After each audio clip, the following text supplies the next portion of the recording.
हरे कृष्ण सर्वांना. पुन्हा एकदा स्वागत आहे. इस्कॉन श्री राधा गोविंद मंदिर पुलेचे अध्यक्ष नामानिष्ठादास प्रभू यांनी सुरू केले 18 दिवसात भगवद्गीता समजून घ्या अध्यान वर्गामध्ये. आज आपण 12वे अध्यायाचा आपण अभ्यास करणार. अध्यायाचं नाव आहे भक्ती सेवा, भक्ती योग. ओम अज्ञानतिमिरन्धस्य ज्ञानञ्जनशलाकया चक्षुरुमिलितं येन तस्मै श्रीगुरुवे नमः. श्रीचैतन्य मनोभीष्टं स्थापितं येन भूतले स्वयं रूप कदा मह्यं ददाति स्वपदान्तिकं. वन्देऽहं श्रीगुरु श्रीयुतपदकमलं श्रीगुरुन् वैष्णवांश्च. श्रीरूपं सागरजातं सगण रघुनाथं तं सजीवं साद्वैतं सावधूतं परिजनसहितं कृष्ण चैतन्य देवं श्री राधा कृष्ण पादां सगणलिता श्री विशाखान्वितांश्च. हे कृष्ण करुणा सिंधु दीनबंधु जगतपते भूपेश गोपिका कांत राधकांत नमोस्तुते. तप्त कांचन गौरांगी राधे वृंदावनेश्वरी कृष्ण भानुसुते देवी प्रणमामि हरिप्रिय. वाञ्छा कल्पतरुभ्यश्च कृपा सिन्धुभ्येव च पतितानां पावनेभ्यो वैष्णवेभ्यो नमो नमः. अनंत कोटि वैष्णव वृंद की जय. श्रीला प्रभुपाद की जय. श्रीमद भगवत गीता की जय. सद्गुरुदेव की जय. नमो ओम विष्णुपदाय कृष्ण पृष्ठाय भूतले श्रीमदे जय पताका स्वामी नामिनी. नमाचार्य पदाय निताय कृपा प्रदाय ते गौर कथा धाम दयान ग्राम तारिणे. नमा ओम विष्णुपदाय कृष्ण पृष्ठाय भूतले श्रीमदे भक्ति वेदांत स्वामी इति नामिनी. नमस्ते सरस्वती देवी गौरवाणी प्रचारिणी निर्विशेषा शून्यवादी पाश्चात्य देश तारिणी. जय श्री कृष्ण चैतन्य प्रभु नित्यानंद श्री अद्वैता गदाधरा श्रीवासादि गौर भक्त वृंद. हरे कृष्णा कृष्णा कृष्णा हरे हरे हरे राम राम राम हरे हरे. हरे कृष्णा सर्वांना पुन्हा एकदा स्वागत आहे इस्कॉन श्री राधा गोविंदच्या या ध्यान वर्गामध्ये. आज आपण 12वे अध्यायाचा आपण अभ्यास करणार. हे इस्कॉन श्री राधा गोविंद अर्चक श्री राधा गोविंद यांना मी साष्टांग दंडवत प्रणाम करू, त्यांचा आशीर्वाद घेऊन आजच्या अध्यायाची सुरुवात करणार आहोत. इस्कॉनचे संस्थापक आचार्य शिला प्रभुपाद यांनाही साष्टांग दंडवत प्रणाम करू, त्यांचा आशीर्वाद. जय पताका स्वामी महाराज गुरु महाराज यांनाही साष्टांग दंडवत प्रणाम करू, त्यांचा आशीर्वाद घेतो. नमनिष्ठादास प्रभू ज्यांनी हा अध्ययन वर्ग सुरू केला यांनाही मी साष्टांग दंडवत प्रणाम करू, त्यांचा आशीर्वाद घेतो. अनेक कृष्ण भक्त आहेत, अनेक सेवा करताय, वेगवेगळ्या सेवा करतात, त्यांना ही माझा सादर नमस्कार. यांनी मला मराठीमध्ये पुढाकार दिला असवा असे अन्वया माताजी, मनीषा माताजी, पूजा माताजी, ललिता माताजी आणि मुग्धा माताजींनाही माझा सादर नमस्कार.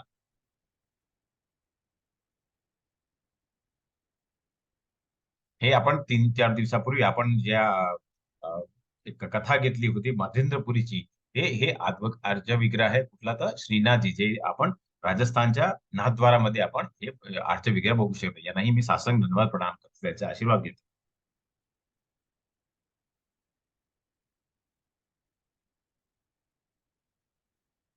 तर आपण 12व्या अध्यायामध्ये आपण 3 टप्प्यामध्ये आपण 12वे अध्याय शिकणार आहोत. पहिल्या टप्प्यामध्ये आपण अव्यक्त निर्विशेष ब्रह्मावरती भक्ती म्हणजे मय्यावेश मनोये माम. भक्तीचे प्रगतिशील टप्पे मय्ये मन आद्यस्त्व. कृष्णाला प्रिय असलेले गुण म्हणजे समशस्त्रेच मित्रेच.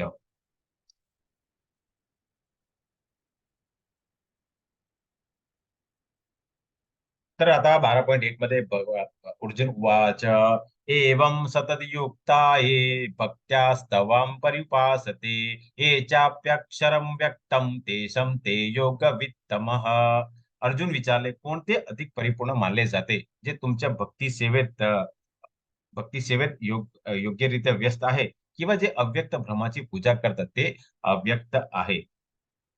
तर आपण दुसऱ्या दिवशी आपण अभ्यास केला होता की भगवंताला जाणायचं असेल तर हा भगवंता कोण आहे, त्याच्यावर 3 टप्पे आहेत. जसा ब्रह्मा आहे, परमात्मा आणि शेवटचे भगवान. तर काही लोक आहेत जे भगवंताला निराकार म्हणतात. ते म्हणतात की आम्ही ब्रह्माची पूजा करेल, कारण आम्हाला वाटतं की भगवंताचे जे तेज आहे, भगवंताच्या शरीरामधले जे प्रत्येक जे छिद्र आहे, त्यातला जो तेज बाहेर निघतो तो आम्ही त्याची उपासना करू. आणि काही संप्रदाय आहे, तुम्ही राजस्थानमध्ये तर एका डोंगरावरती त्याचे एक मोठा आश्रम पण आहे.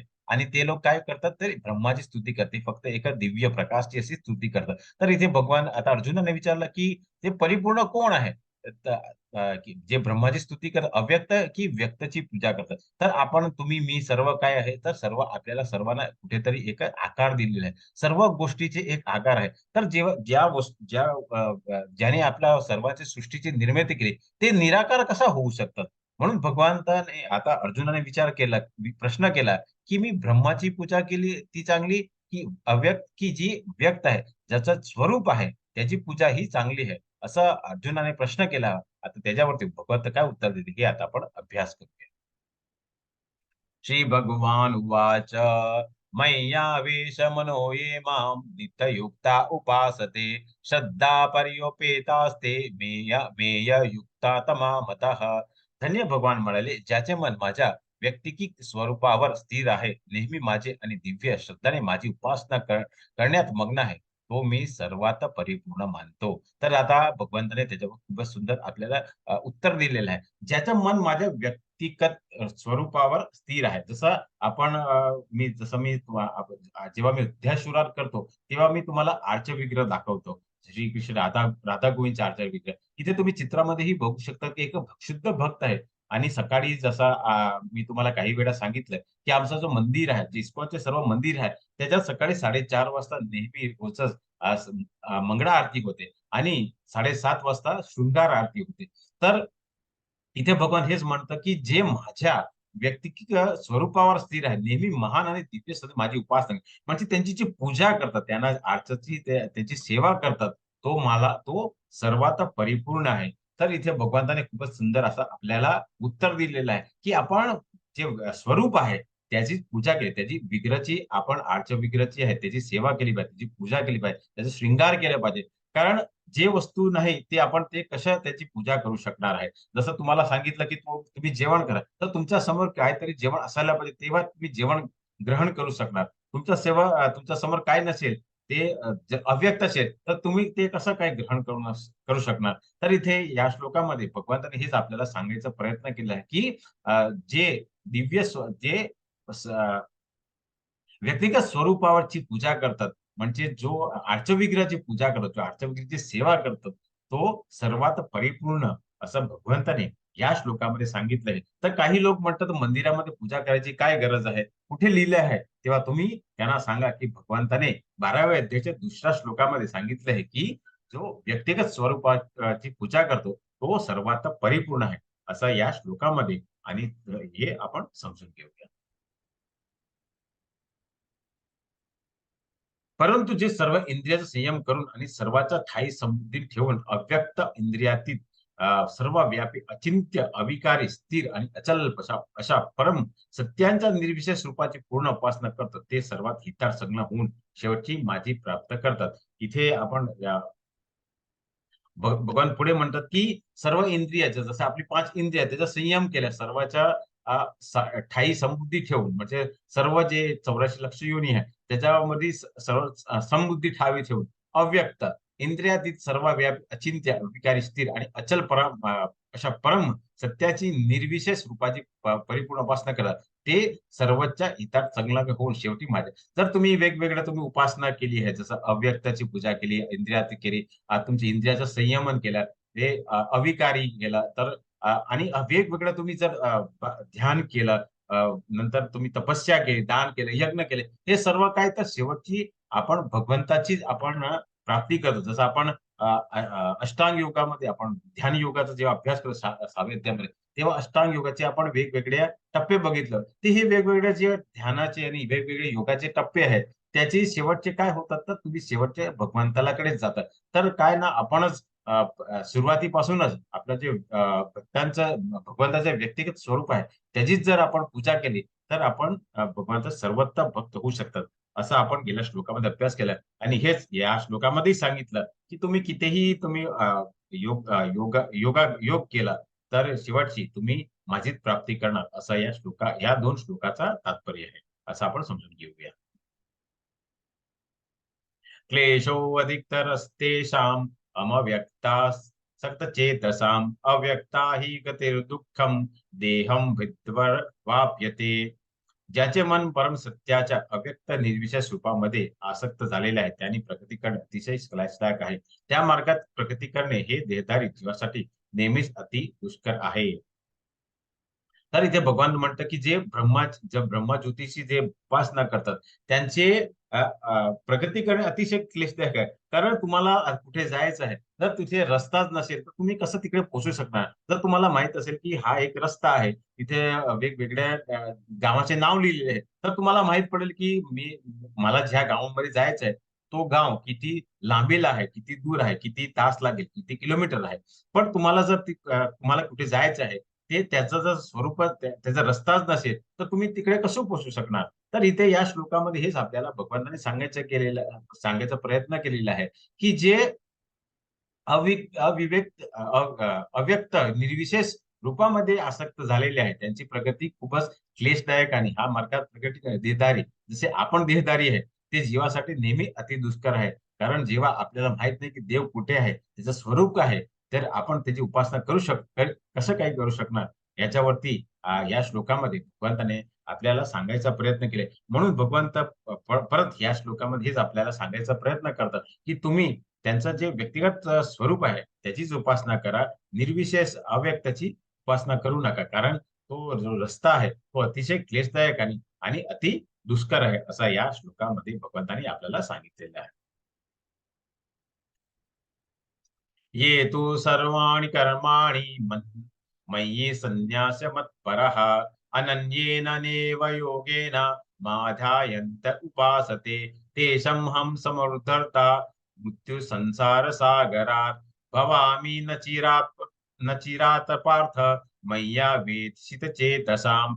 परंतु जे माझे पूजन करतात, जे आपले सर्व कर्मे मला अर्पण करतात आणि अनन्य भावाने भक्ती करतात, माझी उपासना करतात, माझी ठाई मन स्थिर करून भक्तीमध्ये संलग्न होतात व माझेच ध्यान करीत असतात, त्याचे हे पार्थ मी जन्म मृत्यू संसार सागरातून त्वरित उद्धार करतो.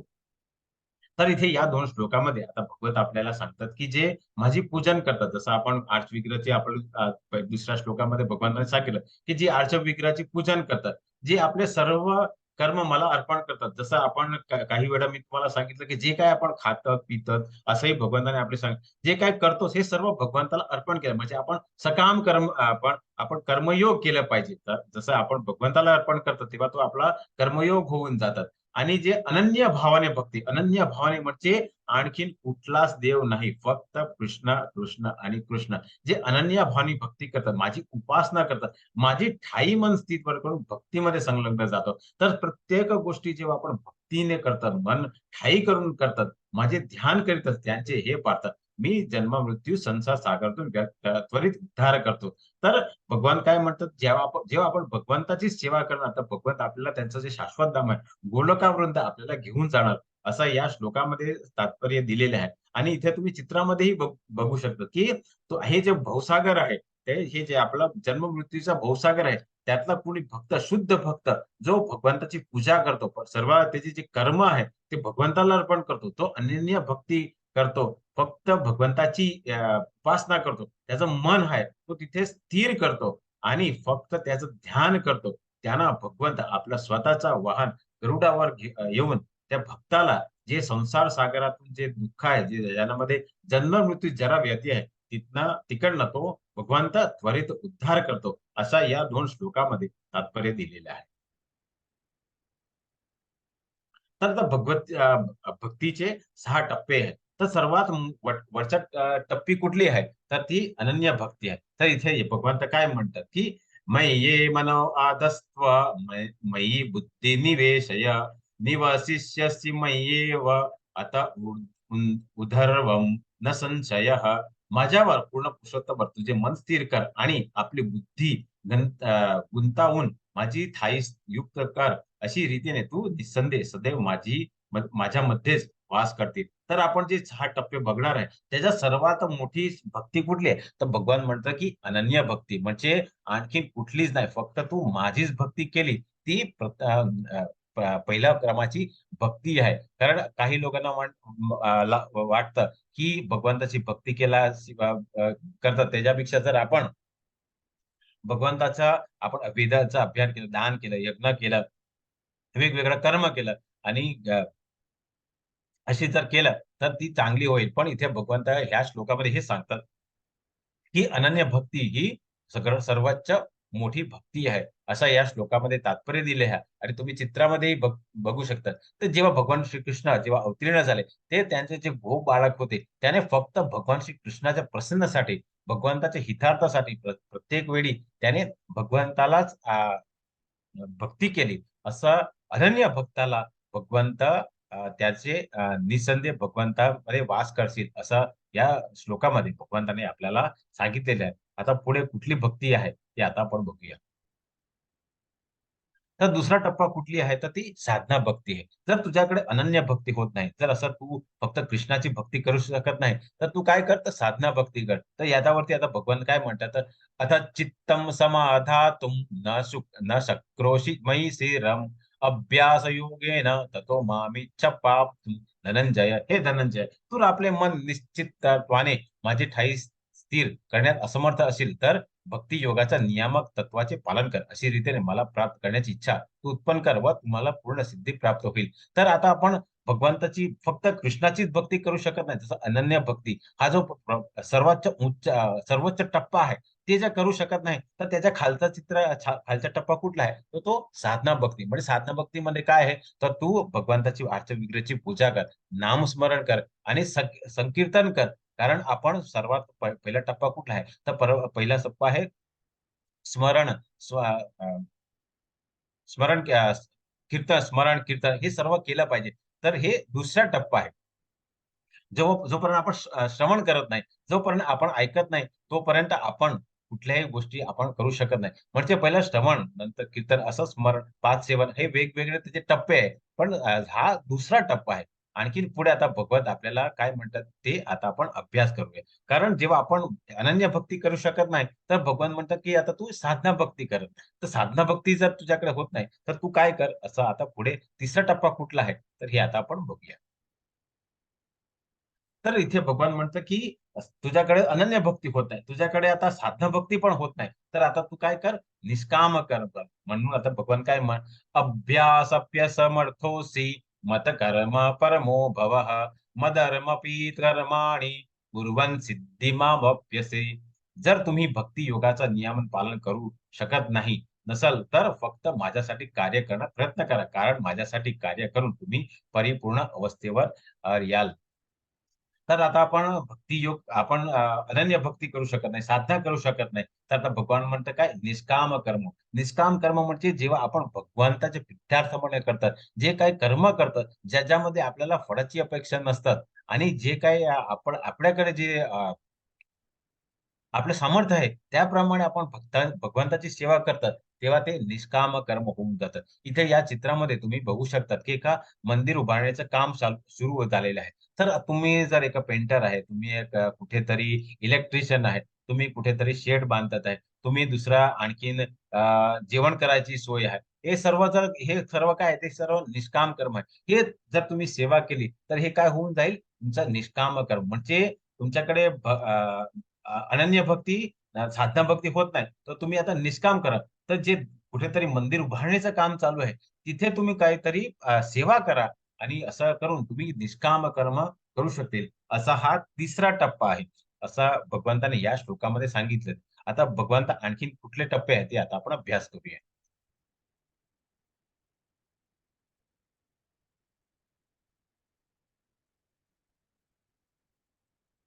यत् करोषि यत् आश्नासि यज्जुहोषि दादिश यत् यत् तपस्यासि कौन्तेय तत् मत् कुरु वार्पणम्. हे कुंतीपुत्र, तू जे काही करतोस, तू जे काही खातोस, जे काही अर्पण करतोस आणि दान करतोस, तसे तू जे काही तपस्या करतोस, ते सर्व मला अर्पण म्हणून करावे. तर जसं मी तुम्हाला सांगितलं, की आपण निष्काम कर्मही करू शकत नाही. तर आता भगवान काय म्हणतात, की आता तू जे काही करतोस, जे काही खातोस, जे काही तू अर्पण करतोस, दान वगैरे करतो, हे काय करायचं? तर भगवंताला अर्पण म्हणून केलं पाहिजे, असं या श्लोकामध्ये दिलंय. आणि पुढे आता आपण 12वे अध्यायामध्ये आहे. पण 12व्या अध्यायापर्यंत आतापर्यंत आम्ही कुठल्याही तुम्हाला सांगितले नाही, की तुम्ही कुठेतरी दान करा. कारण भगवान शिला प्रभुपाद म्हणतात, की जो भक्त नाही त्यांच्याकडे कधीही दान घेऊ नये. तर हा जो चौथा टप्पा काय आहे, तर हे सकाम कर्मयोग. सकाम कर्म म्हणजे जे कर्म करून आपण कर्मबंधावर बांधलेले जातात.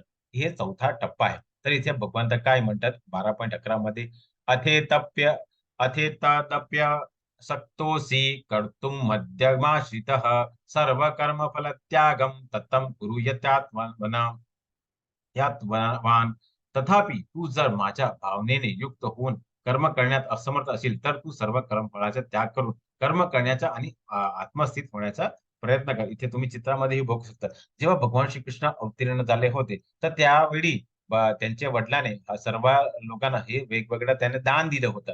तर कुठेतरी त्याने हे सर्व दान काय दिलं, कारण त्यांना कुठेतरी अपेक्षा नव्हती. म्हणजे काय म्हणतात की तू जे कार्य माझ्या भावनेने युक्त होऊन कर्म करण्यात असमर्थ असेल तर तू सर्व कर्माचा फला त्याग कर. म्हणजे हे त्याने दान केलं, तर कुठेतरी त्याने कर्माचा फळाची अपेक्षा नव्हती केली आणि कर्म करण्याचा आणि आत्मस्थित होण्याचा प्रयत्न कर. सर्व जे काही आपण अ, अ, कर्म करतात आणि जे काही आपण जेव्हा फळाची अपेक्षा करत नाही तेव्हा ते सकाम कर्म योग होऊन जातात. जसं आपण फळाची अपेक्षा करत नाही. जे काही कर्म केलं त्याचा आपण फळाची जेव्हा अपेक्षा करत नाही आणि तेव्हा आत्मस्थित व्हायचा आपण जेव्हा प्रयत्न करत, तो सकाम कर्म होऊन जातात. असा या श्लोकामध्ये आपल्याला सांगायचा प्रयत्न केला. तर आपण आता 4 टप्पे बघितले होते. तर पहिला असे अनन्य भक्ती, साधना भक्ती, नंतर आपण निष्काम कर्म आणि सकाम कर्म हे आपला चौथा टप्पा आहे. आता 5वा टप्पा कुठला आहे ते आता आपण अभ्यास करूया. म्हणजे 5वा आणि 6वा टप्पा म्हणजे काय, तर ज्ञान. तर इथे भगवान काय म्हणतात 12.12 मध्ये, श्रेयो हि ज्ञानाभ्यासा साधनाद्वान विशिष्यते ध्यानात कर्मफल त्याग गस्तांता गाच्छन्ति निरंतरम. तुला जर असा अभ्यास करणे शक्य नसेल तर ज्ञानाचे अनुशीलन करण्यात तू स्वतःला संलग्न कर.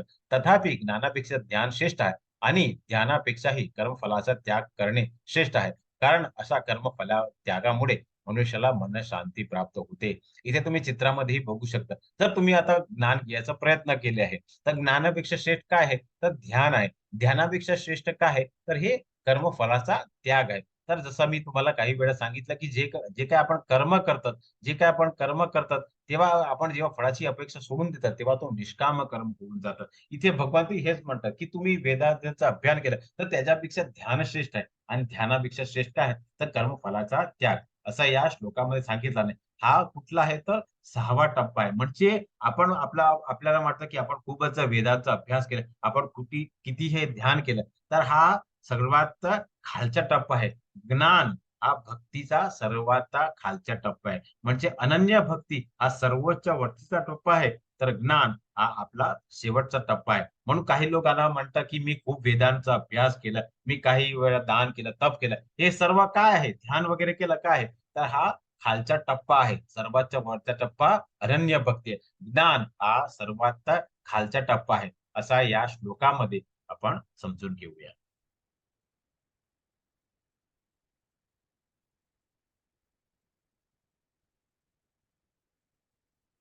जो जीवाचा द्वेष करीत नाही आणि सर्व जीवामध्ये सहृदय मित्र आहे, जो मिथ्या अहंकारापासून मुक्त आहे आणि त्याला स्वामी समजत नाही, जो सुख-दुःखामध्ये समभाव राखतो, जो समाशील, सदैव तृप्त, आत्यसंयमी आहे आणि आपले मन व बुद्धी माझ्यावर स्थित करून जो दृढ निश्चयाने भक्तिमय संलग्न झाले आहे, तो मला अत्यंत प्रिय आहे. इथे तुम्ही 2 चित्र दिले आहेत. इथे तुम्ही बघू शकता, की जेव्हा भगवान श्रीकृष्णाचे जे सखा आहेत, सुदामा ज्यावेळी त्यांच्या घरी आले, तर त्यावेळी भगवंताने त्यांची सेवा, ईश्वर भगवंत आहेत, ते स्वतः आपलं जे सखा आहे, आपलं जे मित्र आहे, त्यांची सेवा केली.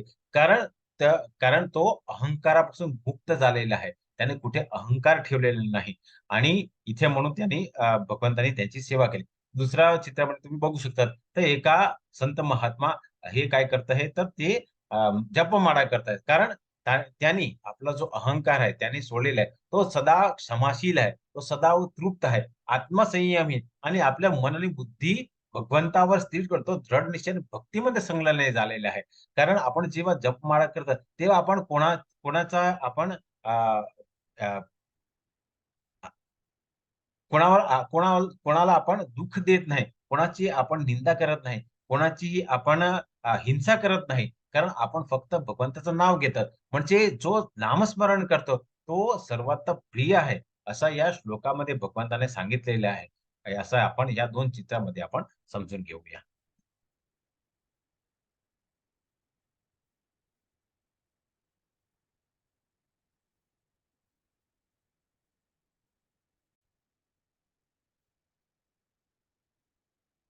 तर पुढे भगवंत आता 12.15 मध्ये ज्यांच्यामुळे कोणीही उद्विग्न होत नाही आणि जो इतर कोणत्यामध्ये उद्विग्न होत नाही, जो हर्ष आणि दुःख, भय आणि चिंतामध्ये समभाव राखतो, मला अत्यंत प्रिय आहे. जसं आपण तिसऱ्या अध्यायामध्ये आपण स्थितधीर मुनीचे आपण अभ्यास केला होता. तिथे भगवंताने आपल्याला दुसऱ्या अध्यायामध्येही आपल्याला सांगितलं होतं, की जो उद्विग्न होत नाही, जो इतर कोणत्यामध्ये उद्विग्न होत नाही, जो हर्ष आणि दुःख, भय आणि चिंतामध्ये समभाव राखतो, मला अत्यंत प्रिय आहे. इथे चित्रकेतू महाराजचे इथे चित्रही दिलेलं आहे.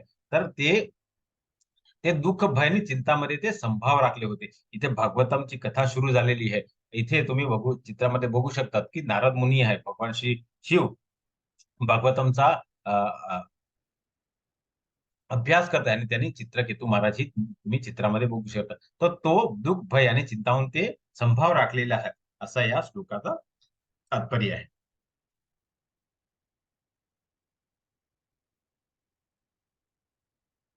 भगवान पुढे म्हणतात 12.16 मध्ये, जो माझ्या भक्ती साधारण दैनंदिन क्रियावर अवलंबून नसतो, जो शुद्ध कुशावर चिंतारहित दुःखमुक्त आणि कोणत्याही फल प्राप्ती करणे महाप्रत करत नाही, तो मला अत्यंत प्रिय आहे. जसं आपण भक्ती जगामध्ये राहतात, तर काय करतात आपण, आपल्याला सकाम कर्म करून आपल्याला वेगवेगळे इंद्रिय तृप्तीची वस्तू आहे त्याची भोगायची इच्छा आहे. आपल्याकडे जे मी तुम्हाला काही वेळा सांगितलं, की आपल्याकडे 10-15चा मोबाईल असेल तर आपल्याला 50-60 हजारचा पाहिजे. आपल्याकडे 50चा असेल तर आपल्याला लाख, 1.5 लाखचा मोबाईल घ्यायची इच्छा आहे. नंतर आपल्याकडे एका 2 बेडरूम किचन किंवा 1 बेडरूम आहे, तर आपल्याला 3 काय 4 बेडरूम हॉल. नंतर आपल्याला बंगला पाहिजे. बंगल्यावरती आपल्याला जर आपल्याकडे टू व्हीलर असेल, तर आपल्याला फोर व्हीलर पाहिजे. फोर व्हीलर असेल जर 30-40 15-20 लाखाची जर आपल्याकडे फोर व्हीलर असेल, तर आपल्याला 50-60 लाख रुपयाची आपल्याला फोर व्हीलर पाहिजे. म्हणजे आपण जे दैनंदिनामध्ये काय करतात, तर आपण फक्त सकाम कर्म करतात. आपण खूप प्रयास करतात. आपण हे सर्व इंद्रिय तिची जी भोगाची वस्तू आहे, त्याच्यावरती आपण खूप आसक्ती ठेवून आपण खूप मेहनत करतात. तर इथे भगवंत काय म्हणतात, की जो माझ्या भक्त साधारण दैनंदिनामध्ये क्रियावर अवलंबून नसतो, जो शुद्ध कुशल चिंतारहित, दुःखमुक्त आणि कोणत्याही फलाची प्राप्तता करण्यासाठी महाप्रयत्न करत नाही, तो मला अत्यंत प्रिय आहे. कारण इथे तुम्ही जप करतात, तेव्हा आपल्याला कुठेतरी आपण महाप्रयास करायची गरज नाही. आपण नेहमी त्या करू शकतात. आपल्याला महाप्रयास करायची गरज नाही. आपण जे काही आपलं कर्म आहे, आपण भौतिक जगामध्ये राहतात, तर आपण जेव्हा फक्त 8 तासच आपलं कर्म केलं, तर आपण भगवंताची शुद्ध भक्ती करू शकाल, असा या श्लोकामध्ये आपल्याला भगवंताने सांगायचा प्रयत्न केलेला आहे.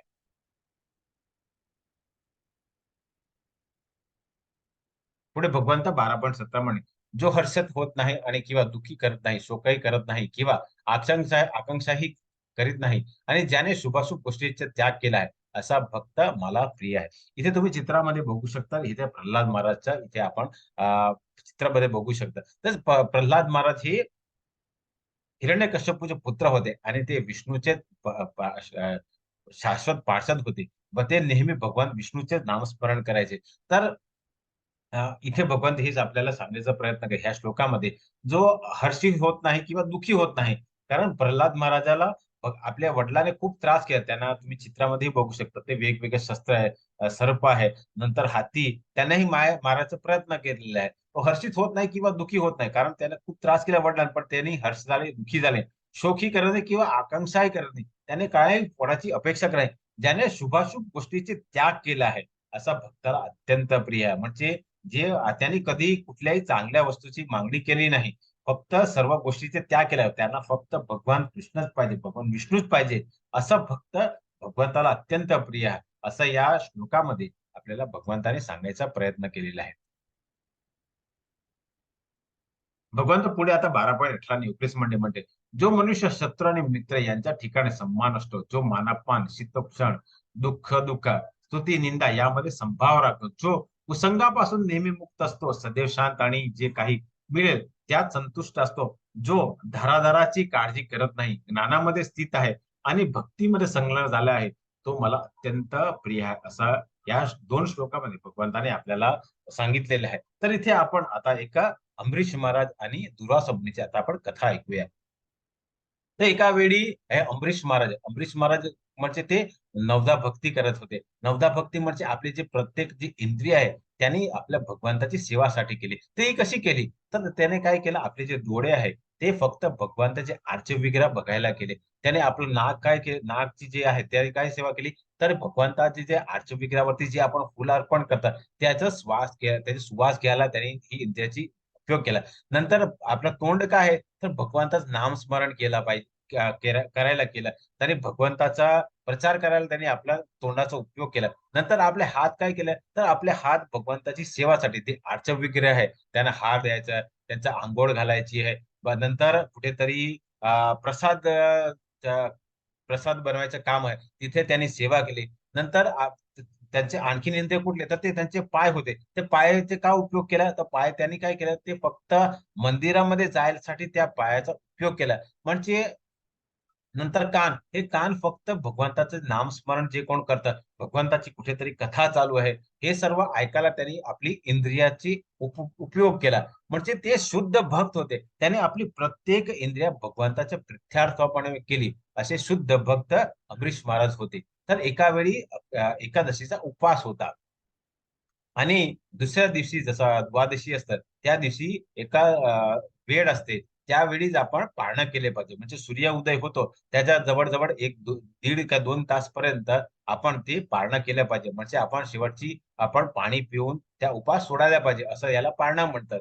तर त्या दिवशी काय होतं, नेहमी दुर्वासा मुनी अमरीश महाराजच्या महलामध्ये येतात. आणि त्या तुम्हाला माहित असेल, जेव्हा कोण संत महात्मा आपल्या घरी येतात, आपल्या घरी कोण पाहुणे येतात, आपण काय करतो, त्यांना पाणी देतात. त्यांना आपण जर कुठे लांबून आलेले आहे तर त्यांना म्हणतात तुम्हाला हातपाय धुवायचे आहे, तर आंघोळ करायची, तर आपण त्यांची सोय करून देतात. तर इथे दुर्वासा मुनी येतात आणि सांगतात की मी खूप लांब प्रवासाहून आलेले आहे, तर मी आंघोळ करून येतो, नंतर आपण प्रसाद घेऊ. म्हणून दुर्वासा मुनी तिथे नदीच्या काठावरती जाऊन अंघोळ करायला येतात. काही वेळापर्यंत ते येत नाही आणि इथे पारणाचा वेळ जवळ आलेली आहे. आणि पाळणा जर वेळेवर करत नाही तर एक फार मोठा असा अ, अ, पा- पाप लागू शकत. म्हणून अ, अमरीश महाराज इथे तुम्ही चित्रामध्ये बघू शकता, इथे वेगवेगळ्या त्याच्या दरबारामध्ये वेगवेगळे गुरु आहे, वेगवेगळे अ, पुजारी आहे. त्यांना विचारतात की मी काय करू, आता उपवास तर मला सोडावाच लागेल. आणि तिथे दुर्वासा मुनी नामचे संथी आलेले आहेत, त्यांचाही मी अपमान करू शकत नाही. कारण जेव्हा आपल्या घरामध्ये कोण आपण पाहुणे येतात, जेव्हा कोण संत महात्मा येतात, तर आपण त्यांची पहिली सेवा केली पाहिजे. त्यांना आपण जे काही आपण प्रसाद वगैरे अ, भोजन वगैरे जे तयार केलंय ते पहिलं त्यांना देऊन आपण भोजन केलं पाहिजे. म्हणून आता ते विचारतात मी काय करू, तेव्हा ते तिथे जे संत महात्मा जे पुजारी वगैरे असतात ते म्हणतात की तुम्ही भगवंताला अर्पण केलं चरणामृत, हे फक्त तुम्ही घ्या, हे 2 थेंबे तुम्ही तोंडात टाका आणि तुमचा उपवास सोडा, तुम्ही पारणं पूर्ण करा. तर असं जसं हे अमरीश महाराज हे पारणं करतात, तर तिथे दुर्वासा मुनी तिथे प्रकट होतात आणि म्हणतात की तुम्ही मला अपमान केला आहे, तू मला सोडून तू हा उपवास सोडलाय, तू हा उपवासामध्ये जे पाणी ग्रहण केलंय. म्हणून ते काय करतात, आपल्या केसाचा एक आपल्या डोक्यावर एक केस काढतात आणि ते जमिनीवरती पाडतात आणि जमिनीवरती एका कृत्या नावाचा देवताचा इथे तो प्रकट होता. इथे तुम्ही चित्रामध्ये बघू शकता. आणि ते तो जो असुर आहे, जो दैत्य आहे, तो कृत्य आहे, तो तिथे प्रकट होता आणि तो अमरीश महाराजा प्रयत्न करतात. तर अमरीश महाराज तुम्ही चित्रामध्ये बघू शकता. अमरीश महाराज हे शुद्ध भक्त होते. ते आपले 2 हात जोडून भगवान कृष्णाला प्रार्थना करतात, हे नारायण, जर मी पूर्ण जीवन मी तुझी शुद्ध भक्त केली असेल तर तू मला वाचव. आणि जसं भगवंत मी तुम्हाला काही वेळा सांगितलं की भगवान अच्युत आहे. अच्युत म्हणजे जो कोण त्याला भक्त त्यांचा बोलावतो त्याच्या पूर्वी भगवंत पोचून जातात. पण इथे भगवान काय करतात, ते आपलं सुदर्शन चक्र पाठवतात आणि हा जो दैत्य आहे कृत्य, त्याचा वध करतात. आणि त्यानंतर हा जो सुदर्शन चक्र आहे तो कोणाचा, तर तो हा दुर्वासा मुनीच्या पाठीमागे पडतात. तर दुर्वासा मुनी पडून जातात आणि ते ब्रह्माकडे जातात. ब्रह्माजी, हा सुदर्शन चक्र माझ्या पाठीमागे पडलेला आहे, तर मी काय करू. तर ब्रह्माजी म्हणतात की हे सर्व माझ्या गोष्टी आहे, तू शिवजीकडे जा. तर तो पडत पडत शिवजीकडे जातो. शिवजी म्हणतात की हे सुदर्शन चक्र माझं नाही, हे चक्र नारायणचं आहे, कृष्णाचं आहे, तर तू त्याच्याकडे जा. तर तो दुर्वासा मुनी इथे भगवान श्रीकृष्णाकडे जातात. तर भगवान श्रीकृष्ण म्हणतात की मी तुला वाचू शकत नाही, कारण तू एका वैष्णवचा अपराध केलेला आहे. सर्वात मोठा जगामध्ये, भौतिक जगामध्ये जर कुठला अपराध असेल तर तो अ, वैष्णवचा अपराध आहे. कारण अंबरीश महाराज हे शुद्ध भक्त होते. त्याने फक्त भगवान श्री कृष्णाची उपासना केली, म्हणजे ते शुद्ध वैष्णव होते. आणि जेव्हा तुम्ही वैष्णवचा अपराध करत आहे तर भगवान ती काय करू शकत नाही. म्हणून भगवान म्हणतात की तू जा आणि परत अंबरीश महाराज जे शुद्ध वैष्णव आहे त्याची माफी माग, तर ते तुला माफ करतील. मी काय करू शकत नाही. हा पूर्ण भागवतांचा एकच असा प्रसंग आहे, ज्यावेळी एक भक्त भगवंताला शरणे गेला आणि भगवंताने त्याची मदत नाही केली. असं दुर्वासा मुनीही भगवंताची शरणीला गेले, पण भगवंताने त्याची मदत केली नाही, कारण त्याने वैष्णवचा अपराध केला आहे. आणि शेवटची दुर्वासा मुनी अमरीश महाराजच्या चरणीला पडतात आणि तो सुदर्शन अ, चक्र जो आहे त्याला शांत करायला त्यांना विनंती करतात. तेव्हा अंबरीश महाराज भगवंताला विनंती करतात की मी जर पूर्ण जीवन तुमची सेवा केली असेल आणि तुम्हाला जर महाराज मी काय सेवा केली त्याचे जे फळ द्यायची इच्छा असेल, तर तुम्ही आज हा सुदर्शन चक्र आहे, याला शांत करा. आणि शेवटची भगवान अमरीश महाराजची प्रार्थना ऐकून हा सुदर्शन चक्र शांत करतात. तर इथे या श्लोकामध्ये भगवान हेच आपल्याला सांगायचा प्रयत्न करतात की तुम्ही जर शुद्ध भक्त आणि शुद्ध भक्ती जर केली तर तुम्ही कुठल्याही मोठा तुम्हाला दैत्य असेल, कुठलाही असुर असेल, तुमचं काय करू शकणार नाही. कारण जेव्हा तुम्ही वैष्णव होतात तेव्हा भगवान श्रीकृष्ण स्वतः तुमच्या मदतीला येतात, असा या 2 श्लोकामध्ये आपण समजून घेऊया.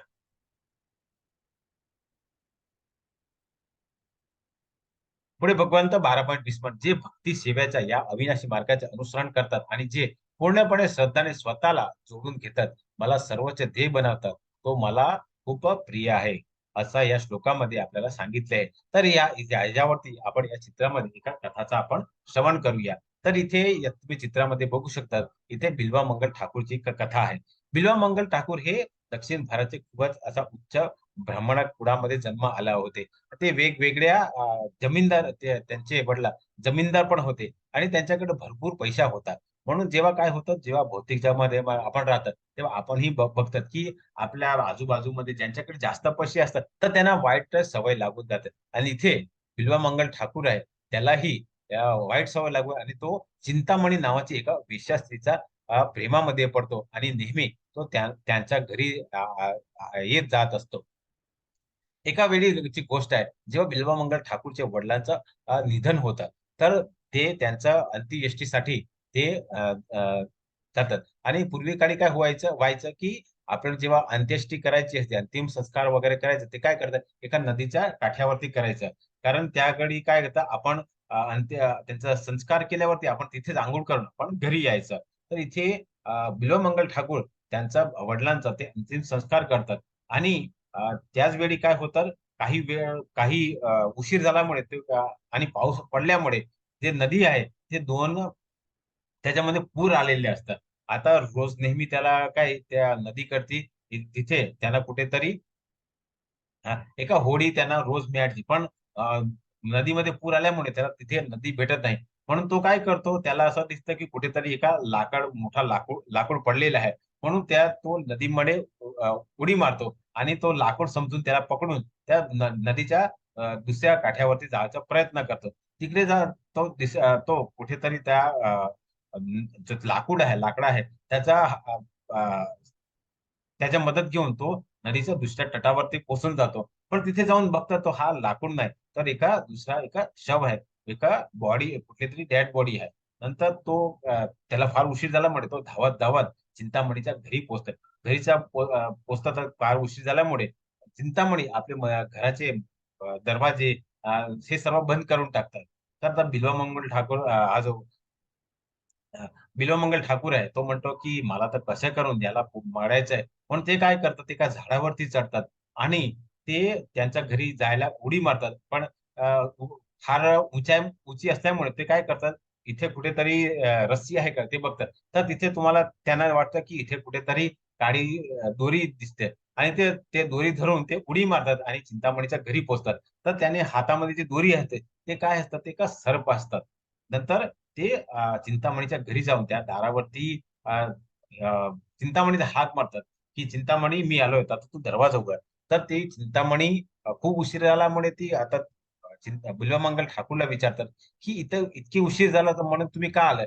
तर ते म्हणतात, की मी काय तुला सांगू? तुझ्यासाठी मी किती प्रयत्न केले आहे. माझ्या वडिलांचा मृत्यू झाला होता. त्यांचा अंतिम संस्कार केला. मी नदी ओलांडली एका शबानी नदी ओलांडली. नंतर तुझ्या घरामध्ये यायला मी एका सर्पाचा मदत घेऊन तुझ्याकडे आलो आणि तू मला विचारते ती वेळ कसा लागली. तर तेव्हा चिंतामणी वेश्या आहे ते म्हणतात, तू जे काय मला प्राप्तीसाठी प्रयत्न केला, जर हेच प्रयत्न जर तू भगवंताचा प्राप्तीसाठी केला असेल, तर तू खूपच चांगली प्रगती केली असेल. म्हणून दुसऱ्या दिवशी बिल्वमंगल ठाकूर काय करतात, तर भगवान ते जातात आणि आपल्या डोळ्यामध्ये पिन मारून आपले डोळे फोडून टाकतात आणि भगवंताची सेवामध्ये लागून जातात. तर इथे या श्लोकामध्ये हे भगवंत आपल्याला सगळे जे भक्त सेवेच्या या अविनाशी मार्गाचं अनुसरण करतात आणि जे पूर्णपणे स्वतःला जोडून घेतात, मला सर्वोच्च ते बनवतं ते मला खूप आहे.